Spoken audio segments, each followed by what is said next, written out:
Hello everyone.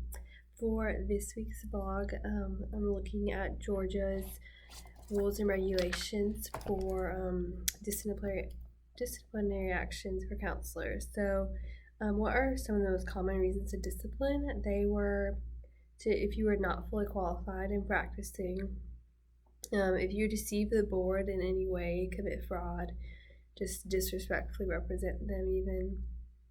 If you're convicted of a felony or crime, in encouraging an unlicensed person to practice. None of these were too surprising because obviously you cannot do that, but it was surprising that encouraging an unlicensed person to practice is so common that it needs to be on the rules and regulations list. That's just kind of shocking that someone would do that and that it's common.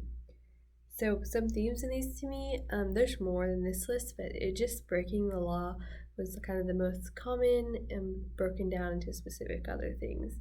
That's just kind of interesting because you think the counselor is supposed to be the advocate and the one helping, but there are people too and they make mistakes, obviously. So it was pretty hard to find cases that were recent. So mine is from the 90s. It's not that recent, but it was about the best I could find. And it is a high school counselor who was changing a student's grades multiple times from previous years and current grades so that the student could play sports. The counselor had gone through the administration. The administration made it very clear that it was not like best interest, that it was not ethical to do so. But at the same time, administration was saying, we'll do this next step and then we'll revisit this, while also saying like, no, I don't think so, but if you can get these teachers to approve, possibly. And so that kept going on, and then finally the counselor just did it without the official approval, and so the counselor was fired. For the Georgia rules and regulations, the code that would have been breaking is 43-10A-17.2, which is just being deceptive, as well as convicting a crime. So this is just being deceptive to like what administration was saying and going behind their back and obviously breaking ethics. For ACA, I thought that code C2E applied to this, and that's consultations on ethical obligations. And it just says, kind of in sticky situations like this, always consult with someone. So for a school counselor, that would have been the administrator, but I think if he had continued to do so and not taken this matter into his own hands behind the back, that would have saved him. And so I also looked at the American School Counselor Association ethics just to see in code A4D. I'm just going to read that real quick because I feel like this could kind of indirectly apply to that.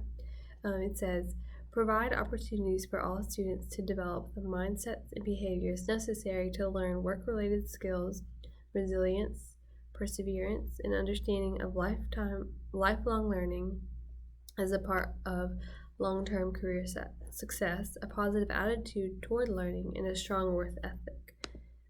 That's pretty clear on how the work ethic should be, and that their job is to encourage students to be better students, and by giving the student the grade that they want and not allowing them to earn it, does not do so at all. There was a lot about how the student had just not shown up to class a lot and was failing and actually got put in special needs. And so I don't think it was fair that this student got to play sports, obviously. If they did not earn the grades, that was the school system. You have to have good grades to play the sports. And so this counselor just went around that and did not teach the student a hard work ethic at all. They just gave them what they wanted.